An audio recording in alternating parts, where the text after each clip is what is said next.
பிரியமானவர்களே, ஆண்டவர் ரட்சகருமாகிய இயேசு கிறிஸ்துவின் நாமத்தில் உங்களை வாழ்த்துகிறேன். சந்தோஷமா இருக்கிறீங்களா? ஆண்டவர் நம்ம கூட இருக்கிறாருங்க. எதை குறிச்சும் கவலைப்படாதீங்க, அவர் நம்மை நடத்துவார். ஒவ்வொரு நாளும் ஒரு கர்த்தருடைய வார்த்தை உங்களோடு கூட பேசுதில்ல. இன்னைக்கு கூட கர்த்தர் உங்க கூட பேச போறார். ஏசாயா 59 அதிகாரம் 19 வசனத்தை நாம் வாசித்து ஜெபிக்க போகிறோம். வெள்ளம் போல் சத்துரு வரும்போது கர்த்தருடைய ஆவியானவர் அவனுக்கு விரோதமாய் கொடியேற்றுவார். வெள்ளம் போல சத்துரு வரும்பொழுது ஆவியானவர் அந்த சத்துருவுக்கு விரோதமாய் கொடியேற்றுவார். நாங்கள் இருந்த ஊர்ல தென்பெண்ணை ஆறு, அதிலே அப்பொழுதெல்லாம் அடிக்கடி வெள்ளம் வரும். இந்த வெள்ளம் எப்படி வரும் என்றால் சடுதியாய் வரும். இங்கு அந்த வெள்ளம் வருகிற வேகத்தை, அந்த வெள்ளம் வருகிற அந்த ஆற்றலை ஒருவனும் தடுக்க முடியாது. திடீரென்று வெள்ளம் சூழ்ந்து கொள்ளும். காலியா, அந்த ஆறு முழுவதும் காலியா இருக்கும்.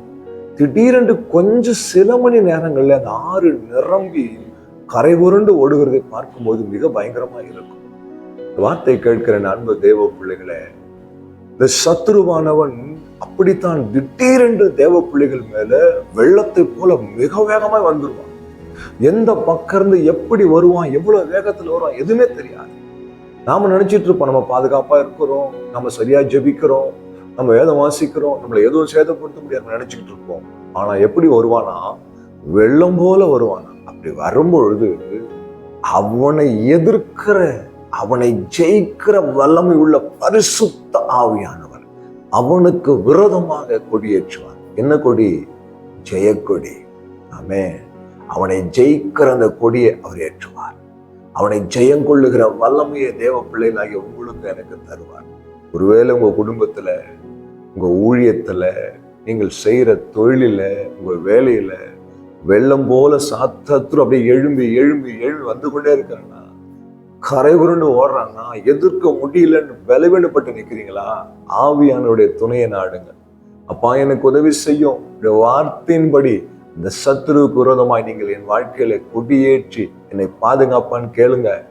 அப்பா அவனுக்கு விரோதமாய் கொடியேற்றுவார்.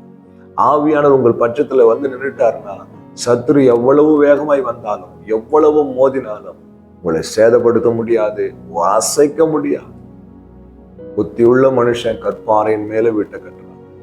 எவ்வளவு மழை வந்தாலும், புயல் வந்தாலும் ஒன்னும் சேதப்படுத்த முடியாது. ஆவியானவர் மேல் கட்டப்பட்ட வாழ்க்கை நம்முடைய வாழ்க்கையா இருக்குன்னா, சத்துரு வெள்ளம் போல வரும்பொழுது ஆவியானவர் நமக்காய் ஜெயக்கொடி அவனுக்கு விரோதமாய் ஏற்றி அந்த ஜெயத்தை நமக்கு பெற்று தருகிறார். சத்துரு தோற்று போனவனாய் போயிருக்கோம். விசுவாசிக்கிறீங்களா? ஜெபம் பண்ணுவோம். நம்ம கண்ண மூடி. அன்பும் இரக்கமுள்ள ஆண்டவரே, இந்த வார்த்தைக்காக ஸ்தோத்திரம். வெள்ளம் போல சத்துரு எங்களுக்கு விரோதமாய் வரும்பொழுதெல்லாம் அவனுக்கு விரோதமாய் ஆவியானவர் குடியேற்றுகிறவராய் இருக்கிறீர். இந்த வார்த்தை கேட்கிற ஒவ்வொரு பிள்ளைகள் வாழ்க்கையிலும் சத்துரு இப்படிப்பட்ட ஒரு அனுபவத்தை கொண்டு வருவானாக. என் தேவன் அவனுக்கு விரோதமாய் கொடியேற்றி இந்த பிள்ளைகளை, தாசர்களை, ஊழியங்களை, குடும்பங்களை, வியாபாரங்களை, வேலை ஸ்தலங்களை பாதுகாப்பை கட்டளையிடும். ஆசீர்வதி இயேசு கிறிஸ்துவின் நாமத்தில் பிதாவே, ஆமென். ஹல்லேலூயா. God bless you.